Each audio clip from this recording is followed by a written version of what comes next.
नमस्कार। तपाईं अहिले हेर्दै हुनुहुन्छ परिवर्तित आवाज 12। तपाईंलाई हाम्रो च्यानल कस्तो लागिरहेको छ? कृपया सल्लाह सुझाव र प्रतिक्रियासँगै सब्स्क्राइब, लाइक र कमेन्ट अवश्य गरिदिनुहोला।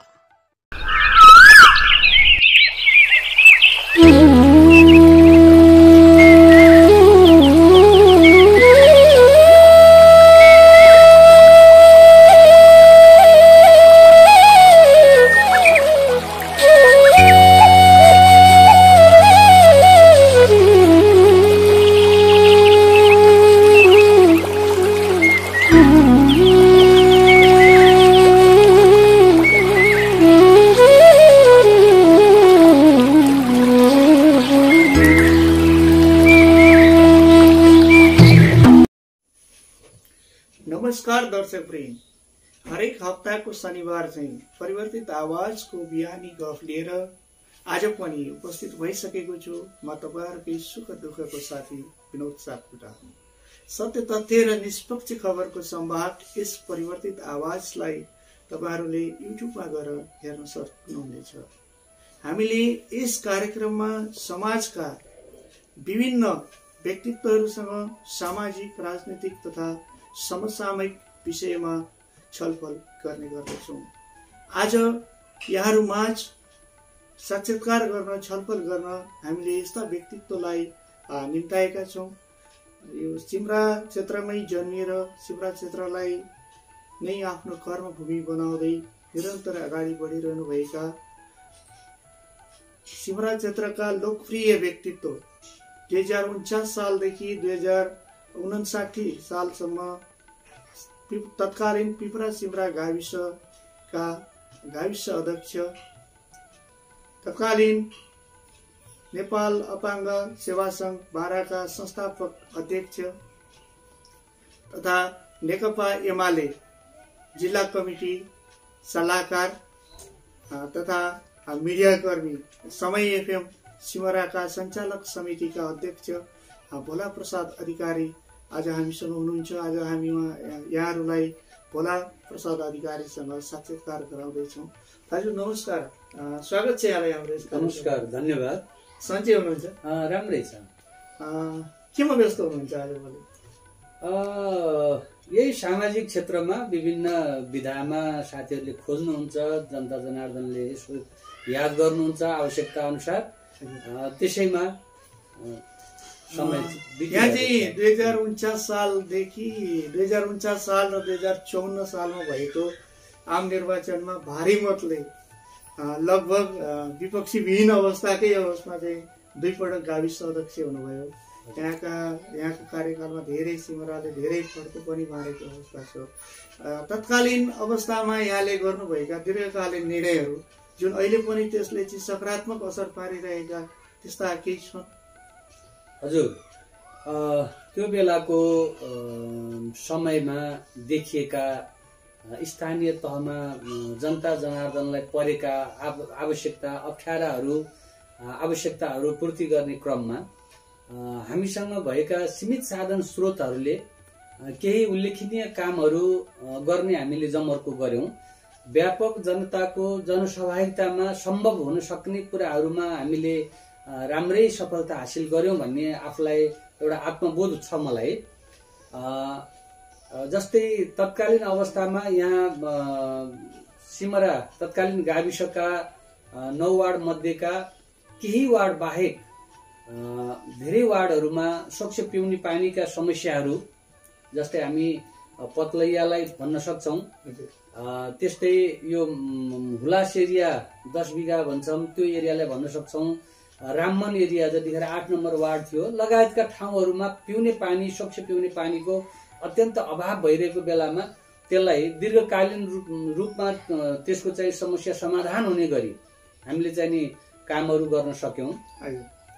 खास गरिकन त्यो बेलामा शिक्षा क्षेत्रमा जहाँ शिक्षा हुन्छ त्यहाँ अनेक किसिमका विकासका सम्भावना र एउटा स्वस्थ समाज सिर्जना हुन्छ भन्ने सोचका साथ मैले त्यो कार्यकालमा शिक्षालाई अलिक बढी महत्त्व दिएर यहाँ जिल्लाकै लगभग पहिलो +2 सञ्चालन गर्नेदेखि यो तत्कालीन पिप्रा सिमरा गाविसभित्र 2वटा नयाँ विद्यालयहरू स्थापना गर्ने काम, त्यसको निरन्तरतामा पछि आएर सिमरा कलेज स्थापना गर्नुपर्छ भनेर त्यो त खास मेरो 59 साल असारमा पदावधि सकिएपछि अर्को चुनाव नभइरहेको बेलामा त्यही सालको मङ्सिरमा हामीले स्वर्गीय नारायण प्रसाद पोखरेल पण्डितलाई बोलाएर एउटा महासप्ताहको माध्यमबाट सिमरा कलेज स्थापना गर्न पनि सफल भयौं।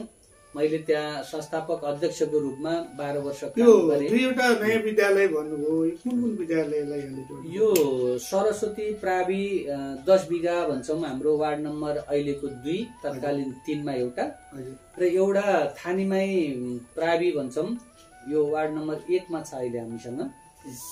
यो 2टा चाहिँ नि हामीले नयाँ विद्यालय स्थापना गरेका छौँ। तत्कालीन अवस्थामा हामी पनि सिमरा माविमै शिक्षा हासिल गर्यौं। कमलेशगञ्जदेखि यो पुरै एउटा यो क्षेत्रकै एउटा मात्रै मावि थियो सिमरामा, विद्यार्थीको पनि धेरै चाप थियो। यसलाई चाहिँ यहाँले अलिकति अन्य क्षेत्रमा जस्तो 2टा प्राविको मैले स्थापना गराएँ भन्नुभयो होइन, त्यसबाहेक अन्य भएका प्राविहरूको स्तरोन्नतिको लागि तत्कालीन गाविसबाट यहाँले के कस्ता पहलहरू गर्नु? एकदम राम्रो प्रश्न उठाउनु भयो।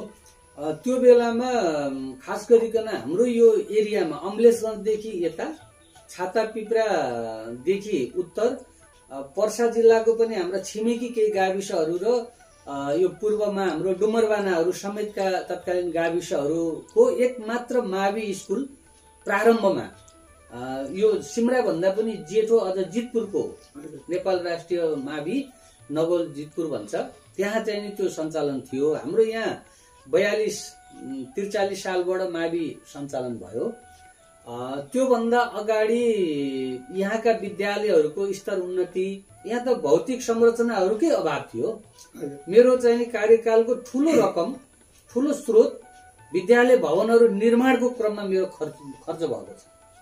मैले अरू काममा भन्दा शिक्षाको पहिले धुरी खडा गरौँ, त्यसपछिबाट अनि शिक्षाको गुणस्तरको लागि पहल गरौँ भन्ने हिसाबले त्यतिखेर यहाँ भएका अरू सञ्चालित विद्यालयहरूमा मैले ठूलो लगानी विद्यालय भवन निर्माणहरूमा चाहिँ खर्च। तत्कालीन नेकपा एमालेका प्रधानमन्त्री मनमोहन अधिकारी 2051 सालमा प्रधानमन्त्री भएपछि 9 महिने कार्यकालमा आफ्नो गाउँ आफै बनाऊ भन्ने योजना ल्याउनु भयो। त्यसपछि केही बजेटहरू यहाँले चाहिँ माथिबाट पाउने भयो होला। त्योभन्दा अगाडि यो 49 देखि 51 सम्म चाहिँ गाविसका आय स्रोतहरू के थिए त? एकदम न्यून। त्यतिखेर भर्खरै प्रजातन्त्र प्राप्तिपछि कम्युनिस्टलाई हेर्ने कांग्रेसको दृष्टिकोण र कम्युनिस्टको चाहिँ नि देशव्यापी रूपमा प्रभाव बढ्दै गएको अवस्थामा कडा प्रतिस्पर्धाका बीचमा हामी जुन जनप्रतिनिधिको रूपमा आयौं, त्यो बेलामा मलाई एकदम याद छ आफ्नो भोगाई। 2049 सालमा मैले चुनाव जितेर पहिलो चोटि आउँदाखेरि जिल्ला विकास समिति मार्फतबाट केही रकमहरू आउँथे। त्यो पहिलो सालको बजेट मेरो भनेको जिल्ला विकासले पठाएको 15,000 रुपियाँ, त्यो पनि फेरि सिधै गाविसलाई होइन। त्यतिखेर नेपाली कांग्रेसको सक्रिय नेता कार्यकर्ताका रूपमा एकजना हाम्रा यहाँ मित्र हुनुहुन्थ्यो, अहिले उहाँ त दिवंगत भइसक्नुभयो, उहाँको संयोजकत्वमा चापाकल 4 थान गाड्ने भनेर 15,000 रुपियाँ पठाएको, त्यो गाविसले चुन्न पनि पाएन। त्यो भन्दा बाहेक हाम्रो एउटा परम्परागत चाहिँ नि के थियो स्रोत भने केही उद्योग कल कारखानाहरूबाट ठेक्का लगाएर केही रकम आउने, अनि वैध अवैध रूपमा चाहिँ नि यो खोला नालामा पनि हाम्रो त्यतिखेर एउटा चलन थियो। हामीले त्यसबाट वार्षिक 20,000 30,000 का मोटामोटी चाहिँ नि त्यो ठेक्का टेन्डर लाग्थ्यो त्यतिखेर। त्यो पनि एउटा स्रोतको रूपमा लिन्थ्यौं र हामीले स्रोतको रूपमा लिन्थ्यौं र त्यसलाई पनि एउटा आधार बनाएर केही कामहरू गर्ने गर्थ्यौं। त्यसको निरन्तरता 49 मा 15,000 अनि 50 मा गएर 35,000 दिएछ। त्यतिखेरको सरकारले हामीलाई सिमरा विकासको लागि 35,000 रुपियाँ दिएको थियो, जुन पैसाले मैले त्यतिखेर अधुरो अपुरो भएर बसेको सिमराको इलाका हुलाक कार्यालयको भवनलाई सम्पन्न गर्न लगानी गरे। यो तत्कालीन पिप्रा सिमरा गाविसको 2 पटक अध्यक्ष हुनुभयो। पछिल्लो समयमा यो जितपुर सिब्राउको महानगरपालिका बन्दाखेरि मेयरका प्रत्याशी मध्ये यहाँको पनि नाम कतै सुनिन्थ्यो। यति उच्च स्थानको व्यक्तित्व पछि चाहिँ एउटा वडाको सदस्यमा सीमित हुनुभयो र त्यो पनि चुनाव हार्नुभयो। यो 30 वर्षको बिचमा जनताको मतदान गर्ने प्रक्रिया अथवा भावनामा अलिकति परिवर्तन भएको के पाउनुभयो? यो यस्तो हुँदो रहेछ। अब व्यक्ति आफ्नो विचारले आफ्नो इच्छाले चल्ने भन्दा पनि कुनै दलमा समाविष्ट छ भने, कुनै पार्टीसँग आबद्ध छ भने पार्टीका चाहिँ निर्णयहरूलाई शिरोधार्य गरेर हिँड्नु उसको दुई पटक अध्यक्ष भइसकेको व्यक्ति चाहिँ एउटा वडा सदस्यमा खुम्चिनु पर्ने अवस्था। हजुर, त्यसको त्यो यसो पनि हो। त्यो अलिकति बुझाइमा त्यतिखेर धेरै मतदाता साथीहरूसँग भोट माग्न जाँदाखेरि धेरै साथीहरूले प्रश्न उठाउनु भयो। मलाई वास्तवमा सबभन्दा गाह्रो यसको जवाब दिएर स्पष्टीकरण दिएर हृदयमा सबभन्दा गाह्रो अनुभूति भएको थियो कि के थियो भने प्रतिस्पर्धी मेयरको लागि गरेकै हो, त्यहाँ प्रस्ताव गएकै हो साथीहरूबाट, आफू स्वयंबाट पनि म यसको लागि ठिक छु भन्ने हिसाबले गएको हो। तर पार्टीको एउटा चाहिँ च्यानलबाट निर्णय गर्दा यो कारणले गर्दा अहिले मेयर उपमेयरमा चाहिँ यसरी जाउँ, तपाईँ चाहिँ नि एउटा टेकेर आउनुपर्ने ठाउँ एउटा जरुरी भएकोले गर्दा सदस्यबाट भोलि जिल्ला समन्वय समितिको एउटा पदाधिकारीको रूपमा तपाईँ त्यहाँ जानुपर्छ। त्यसको लागि एउटा मार्ग बनाउने हिसाबले सदस्यलाई टेकेर आउनुपर्छ, तपाईँ त्यतापट्टि जानुहोस् भन्ने पार्टीको मलाई चाहिँ निर्देशन भयो। त्यो टेक्नको लागि म त्यहाँ गएँ। तर अब विडम्बना यो 2 कार्यकाल 47मा 47 सिटको लिएर आएर नेतृत्व गरेको म तत्कालीन गाविस अध्यक्ष आफ्नै वडाबाट। हजुर, त्यो वडामा चाहिँ उठ्दाखेरि अब आज तपाईँले जुन नेकपा एमाले भित्रको गुटबन्दीको चरम उत्कर्षलाई देखिरहनु भएको छ, यो गुटबन्दीको चरम उत्कर्षको शिकार म 2074 सालको चुनावमा भएँ। मैले त्यति मात्रै भनौँ। पक्कै पनि हामीसँग आज हुनुहुन्छ आदरणीय व्यक्तित्व भोला प्रसाद अधिकारीज्यू। हामी निरन्तर गफमा छौँ। हिजोका दिनमा यहाँ चाहिँ गाविस अध्यक्ष हुँदै गर्दा सिमरामा धेरै नयाँ उद्योगहरू पनि स्थापना भएका छन्, जसमध्ये जगदम्बा पनि हो जस्तो लाग्छ हामीलाई। हिजोको जगदम्बा र आजको जगदम्बामा के फरक पाउनु भएको छ यहाँले? एकदमै फरक छ। यसमा हामी अलि क्लियर हुनु जरुरी छ। 2050 सालतिर जगदम्बा पहिलोचोटि सिमरामा आउँदै गर्दा उसले अहिले जगदम्बा उद्योग सञ्चालन भइरहेको ठाउँमा जम्मा 4 बिघा जग्गा खरिद गरेर एउटा प्लान्ट उसले बसायो। त्यसको उत्पादन चाहिँ कस्तो विधि थियो भने बाहिरबाट ब्लेड भन्छ, बाहिरबाट ब्लेड आउने अनि त्यसलाई चाहिँ उसले यहाँ रडमा रूपान्तरण गर्ने, छडमा रूपान्तरण गर्ने। त्यसले एउटा सामान्य उद्योग सञ्चालनको प्रक्रिया हुन्थ्यो।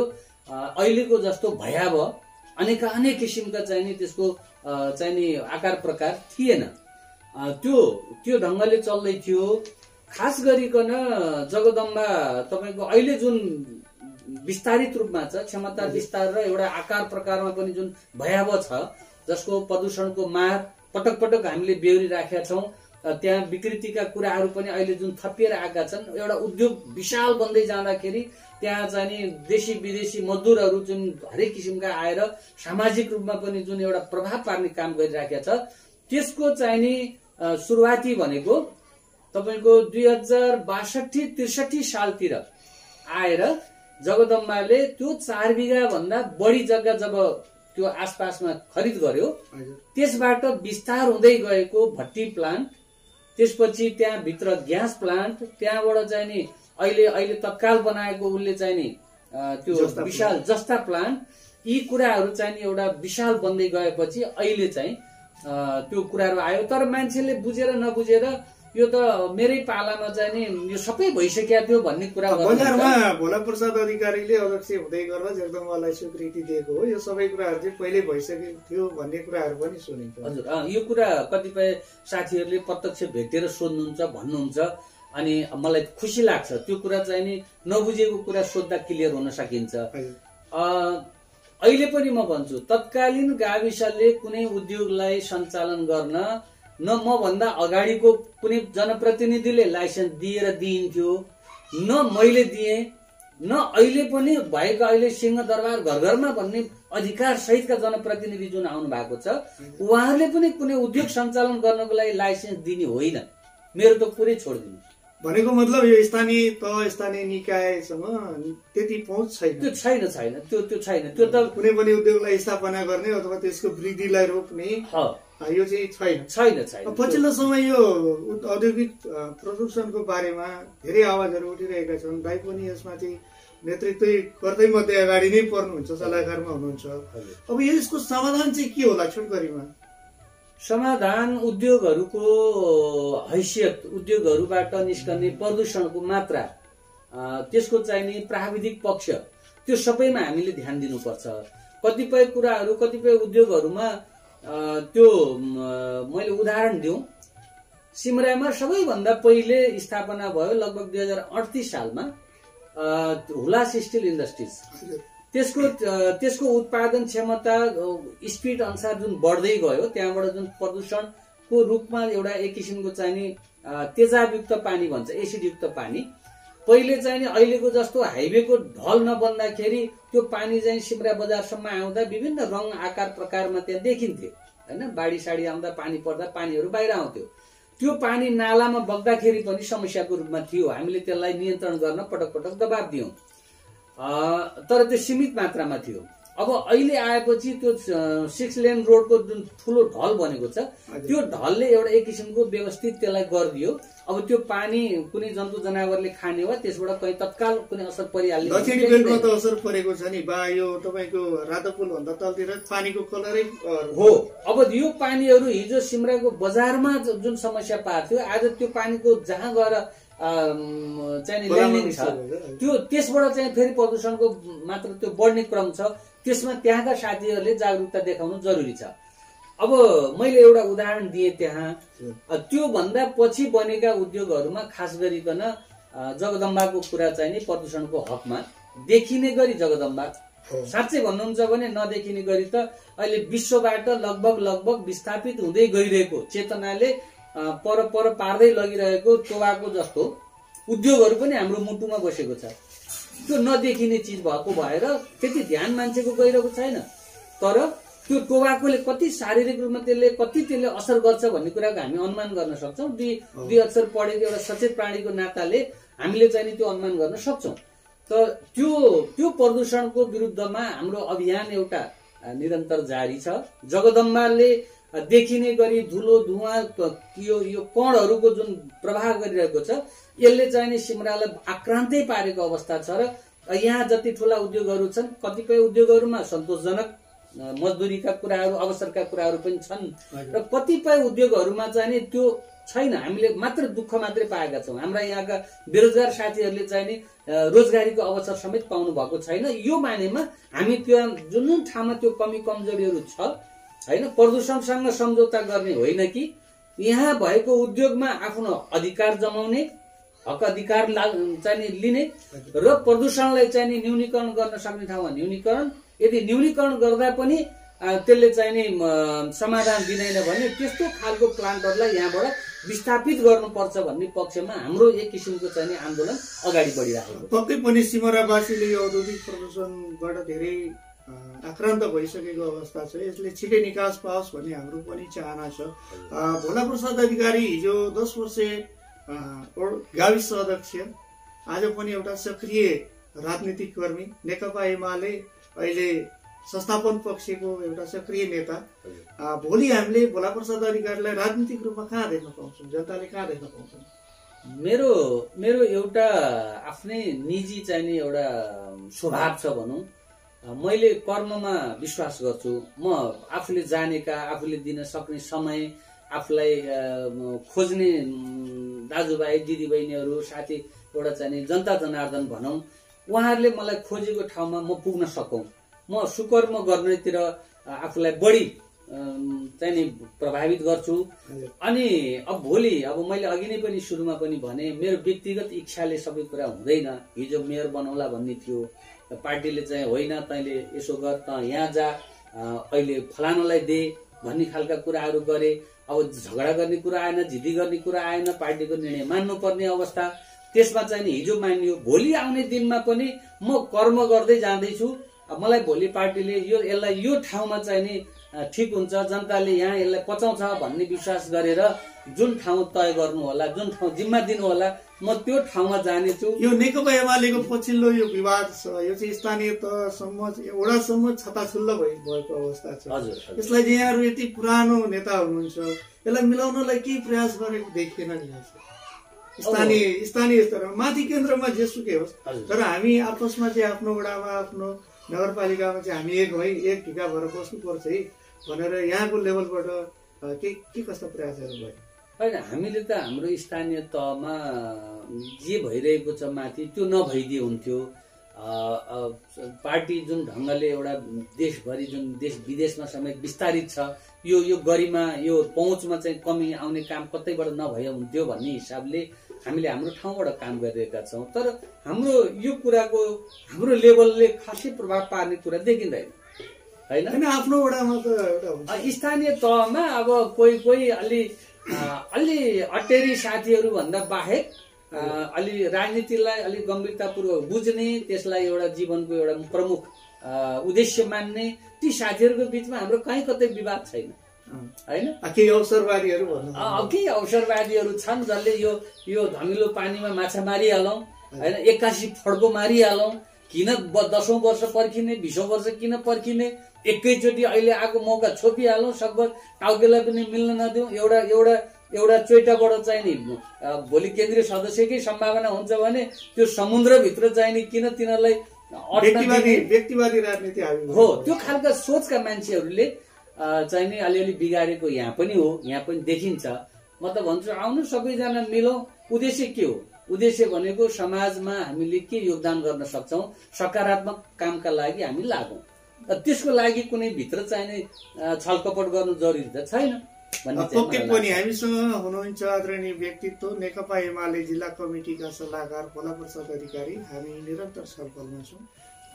यहाँ नेपाल अपाङ्ग संघ सेवा संघ बाराको संस्थापक अध्यक्ष, यो अपाङ्ग क्षेत्रलाई चाहिँ सङ्गठित बनाउनु पर्छ, यसलाई पनि अलिकति जगेर्ना गर्नुपर्छ भन्ने सोच चाहिँ यहाँ गाविस अध्यक्ष हुँदैदेखि एउटा कल्पना गर्नुभएको थियो अथवा आफ्नो जीवनमा चाहिँ एउटा घटना घटिसकेपछि यसलाई चाहिँ यहाँले चाहिँ कल्पना गर्नु? यो चाहिँ कस्तो हो भने मैले यो अपाङ्गता बेहोर्नुभन्दा अगाडि म त जतिखेर गाविसमा थिएँ त्यो बेलामा केही बहिरा साथीहरूसँग सङ्गत गर्नुभएका साथीहरू, मैले नाम लिनुपर्छ, एकजना मित्र सोनालाल शाह भनेर चाहिँ हुनुहुन्छ यहाँ डुमरबानाको। उहाँ कुनै कामको सिलसिलामा विराटनगरतिर हुँदाखेरि यो बहिराहरूको सङ्गतमा हुनुहुँदो रहेछ र उहाँले दोभाषी केही एक दुईवटा अक्षरहरू बुझ्नु पनि भएको रहेछ। उहाँ सम्पर्कमा आउनुभयो र केही बहिरा साथीहरू सम्पर्कमा आउनु भएपछि मैले 2052-53 सालमा बारा बहिरा कल्याण संघ भनेर एउटा संस्था उहाँहरूलाई जम्मा गरेर, बहिरा साथीहरूलाई जम्मा गरेर मैले अपाङ्गता बेहोर्नु अगाडि त्यो बेलामा एउटा संस्था दर्ता गरेको थिएँ। त्यसपछि त्यसले साङ्केतिक भाषाका तालिमहरू, बहिरा साथीहरूलाई एकीकृत गर्ने कामहरू त्यतिखेर पनि सुरु गरिएको थियो। अनि यो पछि मैले 2055 चैत्रमा म दुर्घटनामा परेँ। 1 वर्ष इलाजपछि म जब आएँ त्यसपछि हाम्रा सहयोगी साथीहरू गंगा भाइ, शंकर दाहाल, अब धनप्रसाद जी लगायतका हाम्रा साथीहरू चाहिँ नि जम्मा भएर हामीले एउटा फेरि अब हामी मात्रै अपाङ्गता बेहोरेर हामीले यो गर्नुभन्दा हामी जब जोडि नै सक्यौं अपाङ्गता क्षेत्रमा भने हामीले जिल्लाका अपाङ्गता भएका साथीहरूलाई एकत्रित गरेर उनलाई के गर्न सकिन्छ, सेवा सुविधा के पुर्याउन सकिन्छ, एउटा संस्थाको रूपमा खडा भएर यसमा लाग्नु भनेर। पक्कै पनि यहाँले अपाङ्ग भएर गुमाउनु परेको पीडा, गुमाउनु भएको त्यस्तो मेरो जीवनमा चाहिँ म यो नभएको भएदेखि यस्तो हुन्थ्यो र मैले यो चिज गुमाएँ भन्ने त्यस्तो खासै मलाई फिल हुँदैन। तर कतिपय ठाउँहरूमा कतिपय प्रबुद्ध वर्गहरूका मुखबाट अपाङ्गता बेहोरेपछिका केही भर्सनहरू, केही कुराहरू हेर्ने दृष्टिकोणका केही भागहरू चाहिने जब महसुस गर्छु नि त्यतिखेर चाहिँ नि मान्छे सग्लै भएर पनि अपाङ्गता बेहोरिरहेका हुँदा रहेछन् भित्रभित्र जस्तो चाहिँ अनुभूति तपाईँ एउटा भन्नु पर्दाखेरि एउटा पहुँचको हिसाबले पनि आर्थिक हिसाबले पनि सबल हुनुहुन्छ, यहाँलाई अपाङ्गता भएर खासै त्यस्तो असर परेको छैन। ती कुराहरू यहाँले बेहोर्दै गर्दा एउटा अपाङ्ग भएर वर्षौँदेखि एउटै कोठामा थुनिएर आफ्नो जीवनयापन गरिरहनु भएका अपाङ्गहरूको मानसिक अवस्था कस्तो हो? एकदम कठिन हुन्छ उहाँहरूलाई चाहिँ नि त्यो कोही कसैलाई पनि त्यस्तो नपरोस् भन्छौँ हामी। त्यो जति पीडादायक अवस्थाहरू के हुन सक्ला र होइन। अब समयकालले अहिले अशक्त अलि त्यस्तो खालको साथीहरूको लागि केही न केही सुविधाहरू केही न केही आधारहरू सिर्जना हुँदै गएको छ, खडा हुँदै गएको छ। काउन्सिलिङ त्यस्तोलाई भइरहेको छ। संस्थागत रूपमा स्थानीय सरकारहरूमा भएका बजेट र त्यसलाई सिलिङमा राखिएका जुन चाहिँ एउटा निश्चित यो काम गर्नुपर्ने भनेर जुन तोकिएका नीति नियमहरू छन् तिनीहरूको आधारबाट पनि अहिले ती साथीहरूलाई केही न केही सेवा पुग्ने काम भएको छ। अब यहाँले चाहिँ राजनीति र अपाङ्ग क्षेत्र रोज्नु पर्यो भने के लाग्छ? होइन, यो दुईटा बराबरै जान सक्ने कुरा हो नि त। राजनीति पनि समाजसेवाकै एउटा पार्ट होइन, अनि अपाङ्ग पनि एउटा त्यो समाजभित्रकै एउटा अङ्ग भन्दाखेरि यसलाई नछुट्याइकन बराबर लिएर जान सकिने अवस्था हुन्छ। अब जहाँ सक्रियता बढी छ, आवश्यकता बढी छ, समय अलिक बढी त्यो पाटोमा जाला, तर यो दुईटै चिजलाई छोड्न सकिँदैन। जिल्ला अपाङ्ग सेवा सङ्घ बाराको अध्यक्ष हुँदै गर्दै यहाँले नीतिगत निर्णयहरू अपाङ्गको क्षेत्रमा दीर्घकालीन असर पार्ने के निर्णयहरू गराउनु भयो? छोटकरीमा भन्नुहोस्। त्यतिखेर हामीले गर्दाखेरि अहिले मैले त्यहाँ छोडेको अलि निकै समय भयो। त्यतिखेर गर्दाखेरि जस्तो अपाङ्गता भएका साथीहरूलाई अघि हामीले भन्यौँ सहायक सामग्रीहरूको पहुँच कसरी पुर्याउने, शिक्षामा उहाँहरूलाई कसरी अगाडि बढाउने, रोजगारीका सवालहरूमा उहाँहरूलाई कसरी चाहिने एउटा अवसर दिलाउने। जस्तो नियमले एउटा के भन्यो भने उद्योगहरूमा अपाङ्गता भएका साथीहरूलाई त्यहाँ चाहिने भएको उद्योग मजदुरहरूको संख्याभित्र 5% चाहिने रोजगारीको अवसर दिनुपर्छ भन्ने छ, तर त्यो दिएको पाइँदैन।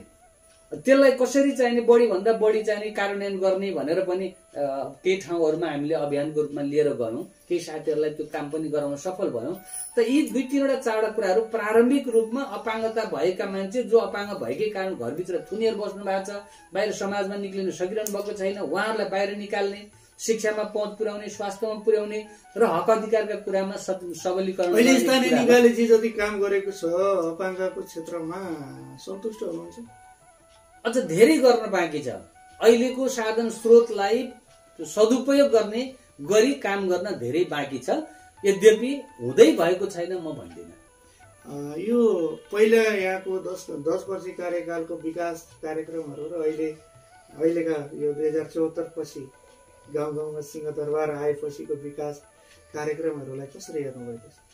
हिजो हामीले शिक्षाको कुरा गर्यौं, स्वास्थ्यको कुरा गर्यौं, पानी खाने पानीका कुरा गर्यौं, हामीसँग त्यो बेलाको आवश्यकता बिजुली विद्युतीकरणका कुराहरू गर्यौं हैन। टोल टोलमा कतिपय म आउँदाखेरि त सिमराको कतिपय एकदम प्रस्थित बजार एरियामा चाहिँ बिजुली थिएन, ती सबै ठाउँमा पुर्याउन सक्यौं।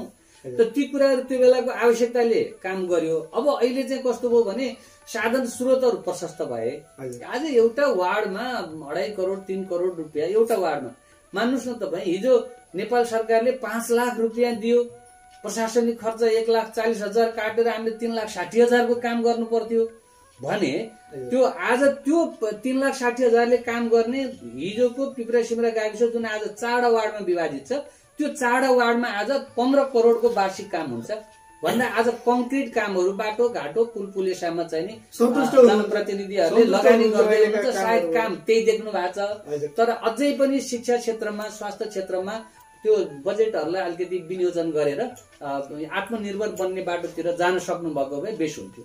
यो अलिकति छोटकरीमा यो अहिले चाहिँ फोहोर नउठेर धेरै समस्या भइरहेको छ, बजार गाउँ सबै दुर्गन्धित भइरहेको अवस्था छ। यति बजेट हुँदाहुँदै पनि नगरपालिकाले यो व्यवस्थापन गर्न किन नसकेको के लाग्छ? त्यहाँ कहीँ न कहीँ कमजोरी भएको छ। हिजो मैले त्यो बारेमा अलिकति यहाँ जनप्रतिनिधिसँग सल्लाह गरेको थिएँ। हिजो 15 नम्बर वार्डतिर कतै कहीँ चाहिँ नि त्यो व्यवस्थापनको लागि छलफल गर्ने कुरो छ त्यतितिर जाँदैछौँ भन्दै हुनुहुन्थ्यो। हजुर। सायद उहाँहरूले कोसिस गर्दै हुनुहुन्छ, तर जति त्यो विषयमा ध्यान दिनुपर्ने हो त्यहाँ ध्यान नपुगेकै हो कि त्यहाँ प्राविधिक कहीँ कतै केही केन्द्रले दिएका चेकहरू लाखौँ करोडौँका चेकहरू बाहिरिन्छन्। हजुर फोहोर चाहिँ भित्रिरहेको अवस्था, फोहोर चाहिँ भित्र अब छ। जितपुरको अवस्था हेरौँ, स्विमिङ पुल जस्तो छ बाटो एकदम होइन। यी सबै कुराहरूबाट जितपुर सिमराको महानगरपालिकाले कहिले उन्मुक्ति पाउँछ होला, के छ? अब सबै ठाउँमा राम्रो राम्रो काम गरेर यहाँहरूकै साथीहरू मेरो हुनुहुन्छ। हजुर सबै ठाउँमा राम्रो कामको प्रशंसा मात्रै पाउने भन्दा अब कहीँ यति कामहरू बाँकी थाती राखिदिएर गाली खानुपर्ने, आलोचना पनि सुन्नुपर्छ भनेर गर्नु भएको हो कि त्यहाँ बुद्धि नै नपुग्ने, त्यहाँ दृष्टि नै नपुग्ने खालको त्यो अलि क्षमता नभएका साथीहरूले नेतृत्व गरिनु भएको अवस्था त होइन नगरमा। तर किन उहाँले त्यसलाई व्यवस्थापन गर्न सकिरहनु भएको छैन? अब कहीँ त्यस्तो ठाउँहरू अवसर आउँदा छोटकरीमा पार्टीमा अलिकति के यो विषयमा छलफल हुँदैन? पार्टीभित्र, पार्टी कमिटी, नगर कमिटी, जिल्ला कमिटी? अब मैले अहिले यसलाई पोल खोलिदिए जस्तो हुन्छ, त्यो मात्रा कमी छ र त्यसको चाहिँ भोगाई पनि यो हो भन्ने मैले बुझेको छु। हामी निरन्तर छलफलमै छौँ। हामीसँग हुनुहुन्छ आदरणीय व्यक्तित्व भोला प्रसाद अधिकारी। यी सबै क्षेत्रहरूमा यहाँले चाहिँ हात हालिरहनु भएको छ, सफलतापूर्वक अगाडि बढिरहनु भएको छ। हिजो नेकपा एमालेको के अरे गाविस वडा कमिटी गठनदेखि आज जिल्ला कमिटीदेखि गाउँ गाउँमा टोल टोलमा कमिटीहरू गठन गरेर एउटा मजबुत पार्टी यहाँहरूले बनाउनु भएको छ। यी सबै कुराहरू गर्दै गर्दा परिवारबाट चाहिँ कतिको साथ र सहयोग पाउनुभएको छ?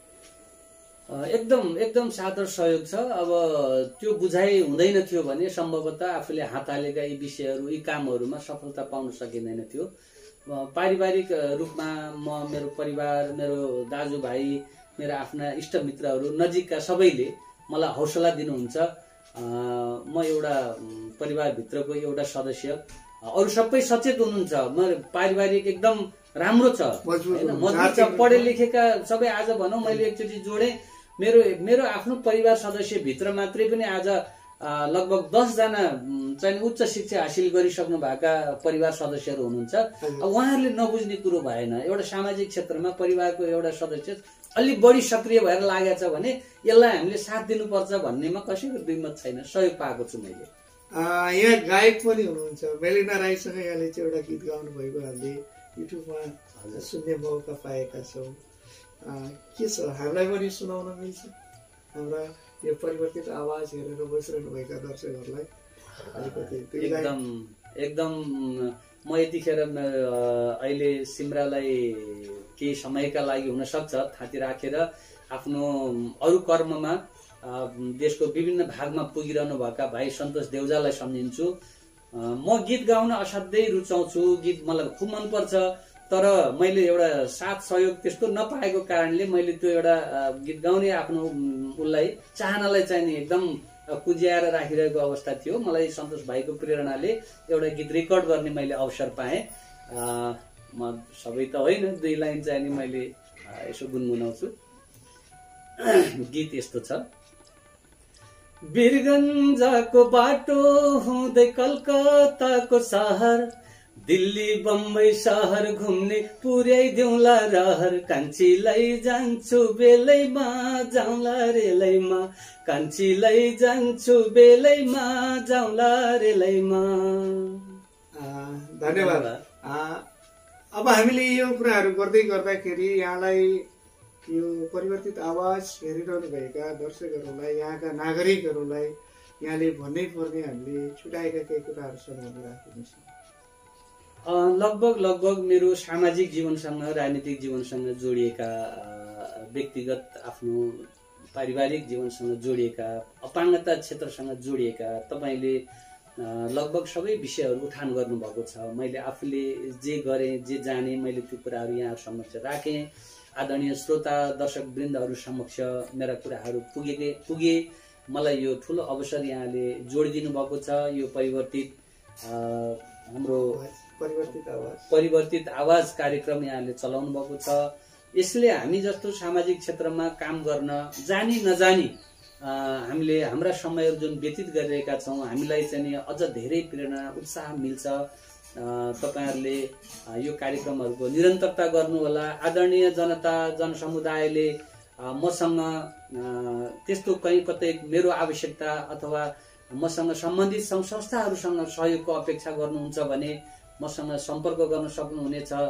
म अति सजिलो छु, जहाँ बोलाउनुहुन्छ म त्यही जान सक्छु हैन। मेरो अपाङ्गता मैले देख्दिनँ त्यतिखेर, मलाई जतिखेर मेरो काँधमा काम आउँछ, जिम्मेवारी आउँछ, म अपाङ्ग छु, मलाई त्यो कुरो थाहा हुँदैन। यहाँहरूकै हौसला र यहाँहरूकै प्रेरणाबाट यो सब मैले शक्ति आर्जन गरेको छु। काम गर्ने अवसर दिनु होला, यति नै भन्न चाहन्छु।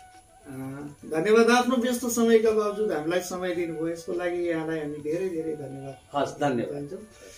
दर्शकवृन्द, हामीसँग हुनुहुन्थ्यो आदरणीय व्यक्तित्व भोला प्रसाद अधिकारी। उहाँसँग हामीले तत्कालीन अवस्थाका विकास निर्माणदेखि अहिले भइरहेका विकास निर्माण लगायत अपाङ्ग क्षेत्रसँग सम्बन्धित रहेर पार्टीगत नेकपा एमाले भित्रको राजनीतिक पाटोलाई पनि केही केलाउने प्रयास गर्यौँ। यहाँहरूलाई हाम्रो कार्यक्रम कस्तो लाग्छ सल्लाह र सुझाव दिइरहनुहोला।